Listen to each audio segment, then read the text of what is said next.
Telangana assembly media point దగ్గర కాంగ్రెస్ ఎమ్మెల్యేలు మాట్లాడుతున్నారు. లైవ్ చూద్దాం. గుర్తు చేస్తా ఉన్నా, ఆ తర్వాత జరిగినటువంటి నక్సలైట్ల ఉద్యమ కాలంలో కూడా దొరల భూములన్నిటి కూడా ప్రజల ఆధీనంలోకి వచ్చినాయి. కబ్జాదారు కాస్తు కాలంలో ఆ భూములు స్పష్టంగా ఉన్నాయి. ధరణి వచ్చిన తర్వాత రెవెన్యూ రికార్డుల నవీకరణ 2017లో స్టార్ట్ అయిన తర్వాత ఆ కబ్జా కాలం కాస్తు కాలం తొలగించి ఆ భూముల్ని మొత్తం కూడా తిరిగి వాళ్ళు పొందిండ్రు. ఆ భూములు మొత్తం కూడా తిరిగి వాళ్ళ హక్కుల్ని పొందిర్రు. ఆ హక్కులు పొందినటువంటి తప్పుడు ధోరణులు ఈరోజు ఈ చట్టసభల్లో బయటపడతాయనే ఉద్దేశంతో డ్రామా ఆడుతుండ్రు. బయటకు వస్తాయనేటువంటి ఉద్దేశంతోనే ఈ డ్రామా నడుపుతుండ్రు అనేటువంటి విషయాన్ని ఈ సందర్భంగా నేను గుర్తు చేస్తా ఉన్నా. ఈరోజు తెలంగాణ సమాజానికి మేము ఒకటే చెప్తా ఉన్నాం, ధరణి అనేటువంటిది 2017 నుంచి 2020 వరకు పార్ట్ బి ఫామ్ 1 బి ఫామ్లో పార్ట్ 1 పార్ట్ బి కింద చేర్చినటువంటి వాళ్ళు 1బిలో ఈ అన్నిటిని కూడా 20 లక్షల ఎకరాలు పార్ట్ బిలో చేర్చి అవన్నిటిని కూడా మాయ చేసి మోసం చేసి వీళ్ళు కాజేసిర్రు, వీళ్ళు దోసుకున్నారు. ఈ దోసుకున్నటువంటి భూముల వివరాలు ఈరోజు మా ముఖ్యమంత్రి గారు, మా రెవెన్యూ మంత్రి గారు ప్రజల ముందు పెడతారు. చరిత్ర వాస్తవాల్ని చెప్తారు. ఈ చరిత్ర బట్టబయలైతే ఒక్కొక్క బీఆర్ఎస్ నాయకుడు తన పేరు మీద తన బినామీల పేరు మీద ఎన్ని వేల ఎకరాలు పోగు చేసుకుర్రు.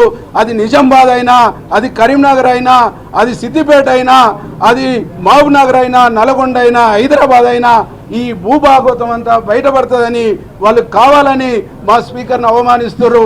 కాబట్టి మా స్పీకర్ను అవమానించిన బీఆర్ఎస్ నాయకుల యొక్క సభ్యత్వం రద్దు చేయాలని చెప్పేసి ఈ సందర్భంగా మేము డిమాండ్ చేస్తా ఉన్నాం.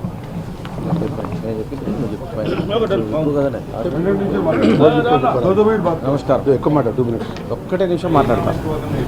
ఈరోజు భారమైన హృదయంతో ఒక స్పీకర్ దళితుడైతే ఎంత అవమానానికి గురి కావాల్సి వస్తుంది, దళితుని ఏ విధంగా కించపరచడము తెలిసిన దొర అహంకారానికి నిదర్శనమని ఆ రోజు ప్లకార్డ్స్ పట్టుకొని ప్లకార్డ్స్ మీదేస్తే మీరు వేయొద్దని అసెంబ్లీలో శాసనం చేసి సభా రూల్స్ని డిక్టేటర్ చేసి ఈరోజు మరి భూభారతి మరియు భరోసా రైతు భరోసా సందర్భంగా మాట్లాడుతుండగా ఒక దళితుడైనటువంటి స్పీకర్ మీద ఇష్టారాజ్యంగా మీదికి పోయి బూతులు మాట్లాడి పేపర్లను ఆయన ముఖం మీద కొట్టినటువంటి దొర హరీష్ రావు అనుకోండి, సభలో ఉన్నటువంటి అందరినీ ఉసిగొల్పి ఒక దళితుడి మీదకి చేస్తున్నారు.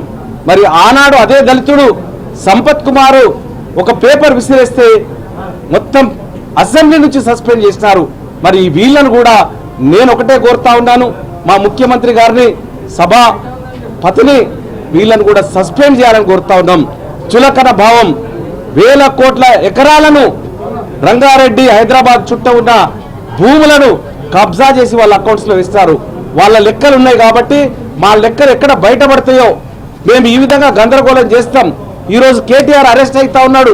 ఈ అరెస్ట్ను కూడా మేము అడ్డుకోవచ్చని ఒక గందరగోళాన్ని సృష్టించి అక్కడ ఒక దళితుడైనటువంటి మా సభాపతి గారు, స్పీకర్ గారు ఉన్నారు, ఈయనను ఏ విధంగానైనా అవమానం చేసి ఈ సభను రసాభాస చేద్దామన్న ఉద్దేశంతో ఉన్నారు. కాబట్టి తప్పకుండా వాళ్ళను అసెంబ్లీ నుంచి బహిష్కరించాలని దళితులైన